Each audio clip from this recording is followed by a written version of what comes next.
Сәлем достар, бүгін біз Айлф қыздың суретін саламыз. Ең алдымен А4 қағазын алып, эльфтің мүсінін салып шығамыз. Ол үшін ең басты элемент эльфтің басы.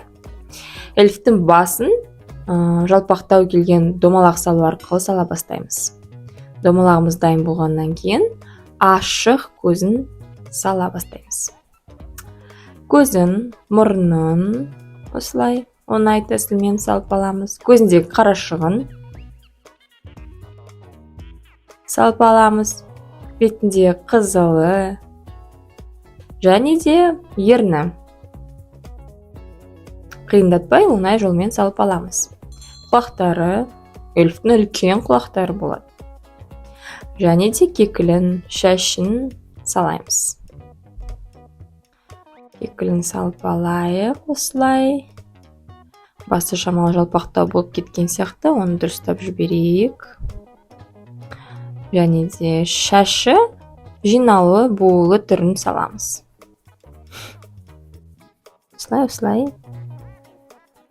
Өшіріп алып.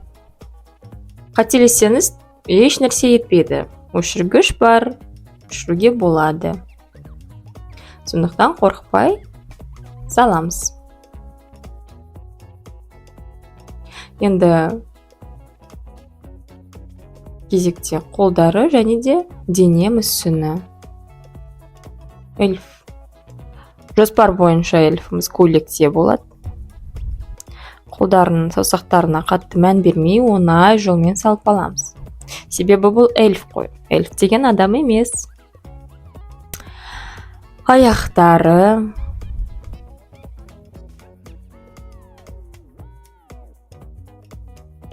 Яғын салып болдық. Енді алаңқайды саламыз. Эльфтің тұрған жерін. Эльфті біз бұл суретте табиғатта тұрғанын мүсіндейді боламыз. Яғни арт жағында бау-бақша ма, шөптер, немесе өсімдіктердің тұрғанын мен жасыл үлкен тропикалық талды саламын.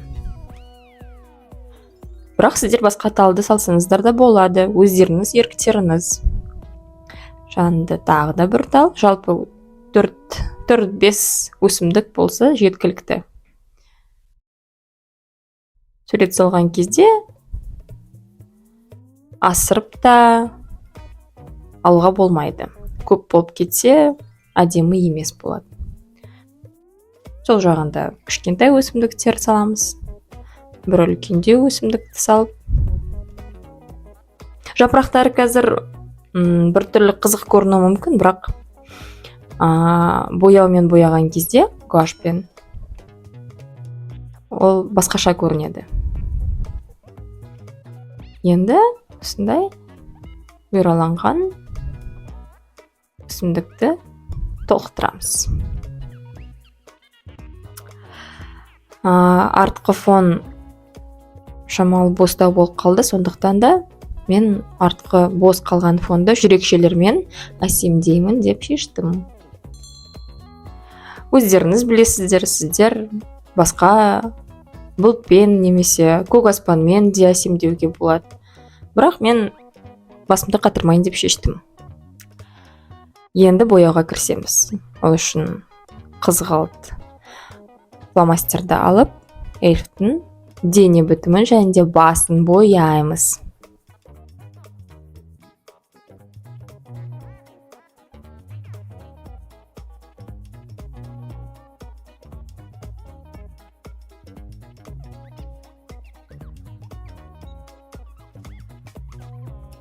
Екінші аяғы кетті.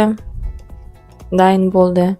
Енді кезекте қолдары және де басы, беті.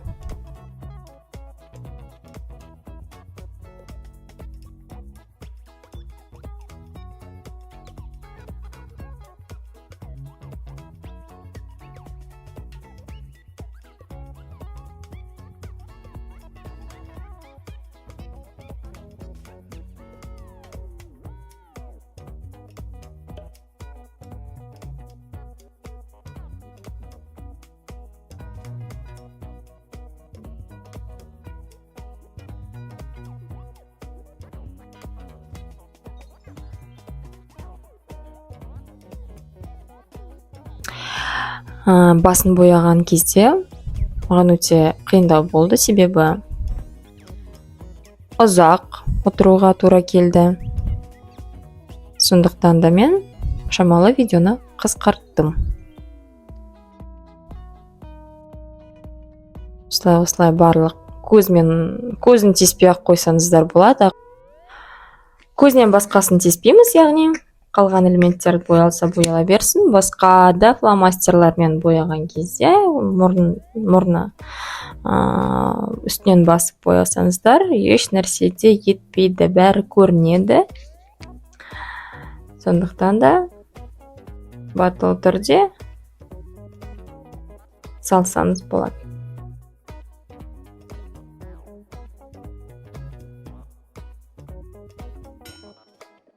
Ендігі кезекте көйлегін қызғылт сары түспен бояймыз.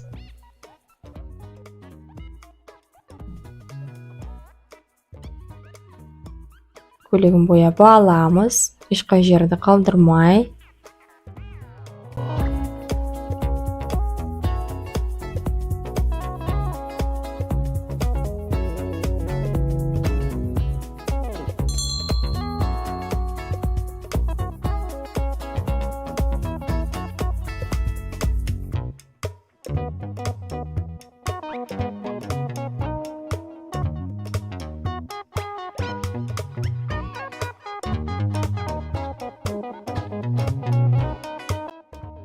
Мен ең соңында қылшаның көмегіне жүгіндім, себебі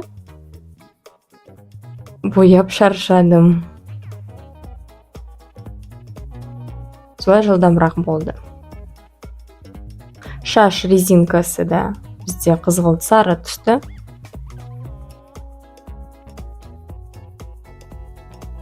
Енді күлгін түспен шашын бояймыз. Неге күлгін түс деп ойласаңыз, себебі ол эльф. Бұлай бір қарасаңыз, бұл түстер ешқалай бір-біріне келмейтін сияқты, бірақ жалпы суретте барлығы бір-бірімен өте толық үйлеседі.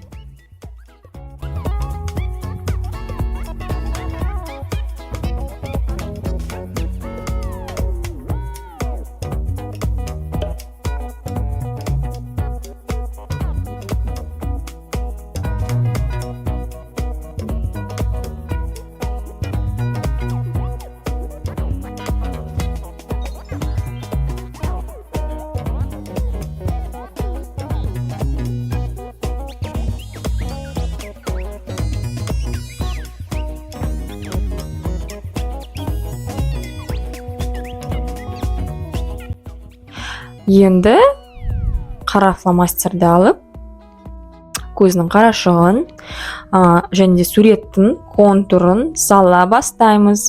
Бұл жерде де бізге суреттің контуры өте маңызды. Суретіңіз мәнді болады.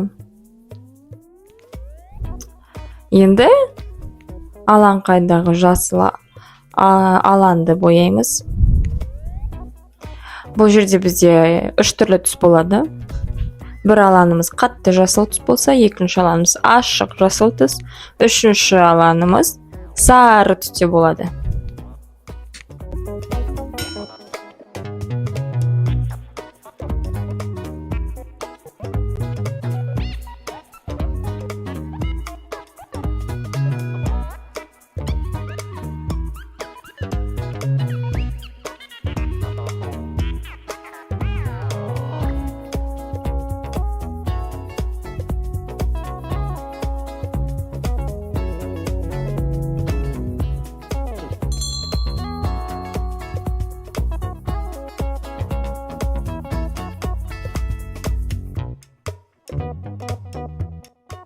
Міне бұл жерде де біз сары түспен аяқтаймыз. Көрдіңіздер ма? Айтқанымдай 3 түрлі түсте бояймыз. Бір алан болғанмен 3 түрлі түс. Қандай үйлесімділік?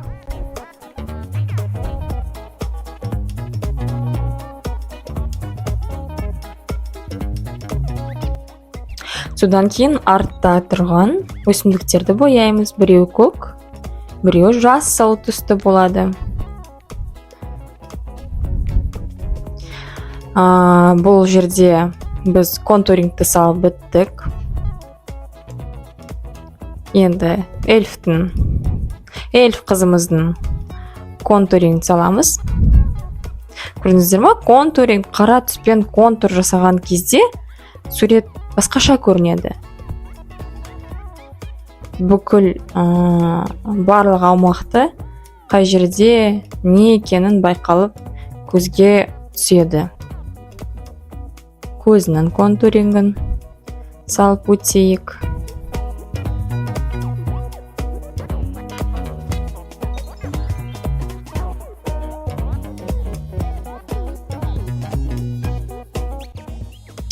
Енді беттің қызылын, яғни румянец деді ғой, соны салып аламыз. Ол жерге контуринг қажет емес сияқты, сол себепті мен оның қара түсте контурингін үстінен фломастермен басып жібердім. Байқағандарыңыздай, қара түстен дымда қалған жоқ. Енді көлеңкесін саламыз. Блики деп айтады ғой орыстарда. Көлеңкесін саламыз. Және де ол көлеңке бізде тек қана бетінде ғана емес, эльфтің қолдарында, көйлегінде де болады.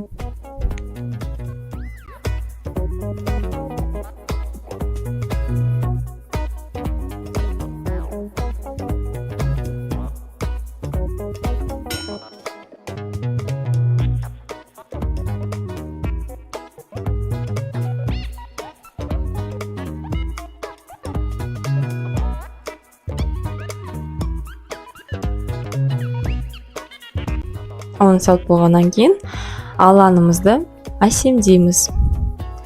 Бір алаңға қара нүктешелер ғана қойсақ, екінші алаңға қара нүктелер қоямыз. Ал үшінші алаңымызға ұзынша келген таяқшаларды саламыз. Өте қызық көрінеді, үйлесімді және де көз тартарлық болып шығады. Міне көйлегіміздің көлеңкесін салып жатырмыз. Ендігі қалғаны бізде жүрекшелер. Ол жүрекшелерді қызыл түспен бояп шығамын. Оны фломастермен емес, гуашпен бояуды жөн көрдім. Себебі кебеді, тез және де оңай боялады.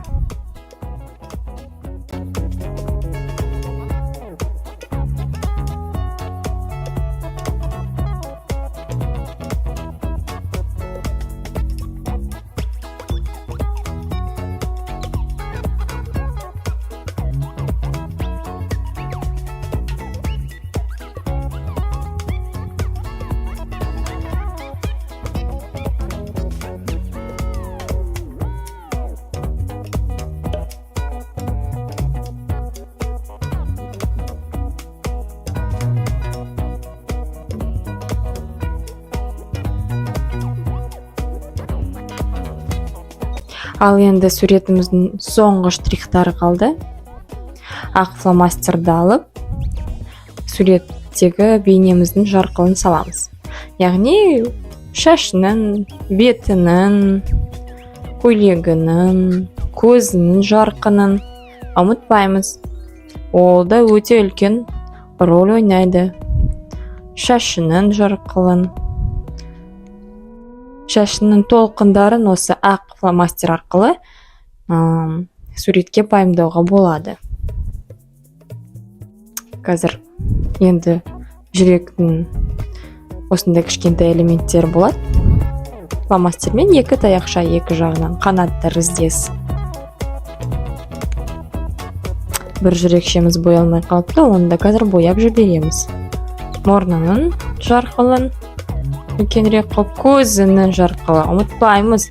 Көзінің жарқынын салуды ұмытпаймыз, себебі ол өте маңызды. Ал көріп отырғандарыңыздай бізде осындай сурет шықты. Бізбен бірге сурет салып, каналымызға тіркелуді ұмытпаңыз.